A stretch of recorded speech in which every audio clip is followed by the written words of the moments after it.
Waouh, c'était juste un super spectacle, une prestation tant de femmes et d'hommes, de musique, de son, de lumière, de scénario qui forment un tout. C'est une vraie expérience et la vente, c'est quelque part un petit peu la même chose.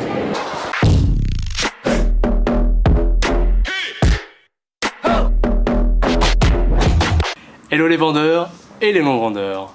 J'ai été il y a 2 mois voir un spectacle de danse contemporaine au Théâtre National de Chaillot. Le spectacle, c'était une nouvelle pièce courte de Philippe Découfflé. Personnellement, c'était la première fois que je voyais l'un de ses spectacles. C'était juste magnifique. En sortant du théâtre, je me suis dit que la vente partageait certaines choses avec ce spectacle. Alors déjà pour commencer, un beau spectacle de danse, ça se fait avec des danseurs de haut vol. Là dans ce spectacle c'était fou, les gens savaient ultra bien danser, bien sûr c'est leur métier, mais aussi jouer d'un instrument. Pour vendre c'est à peu près pareil, on a besoin de profils smart, capables de représenter la marque, capables de convaincre pour signer des deals. Cela nécessite un savoir-faire et un savoir-être carrément fort. On dit souvent d'ailleurs qu'on achète le produit et son vendeur, hein. Passons à la narration. En effet, quand on parle de narration, on parle d'histoire. Qu'est-ce que vous avez à raconter? Dans le spectacle de Découfflé, l'histoire transporte le spectateur à travers différentes scènes et tableaux. Le schéma est court et efficace, et on ne se laisse pas endormir par une histoire fleuve. Dans la vente, on parle de storytelling.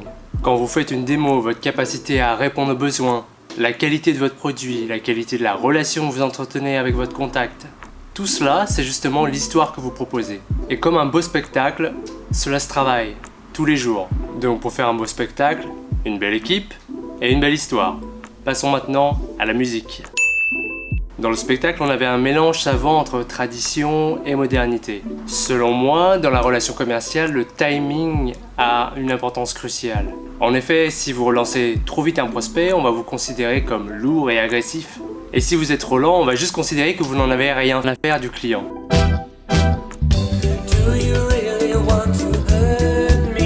Et concernant le ton employé, c'est la base mais c'est important, un commercial positif aura toujours plus de succès qu'un commercial mou et peu motivé. Si tu le dis.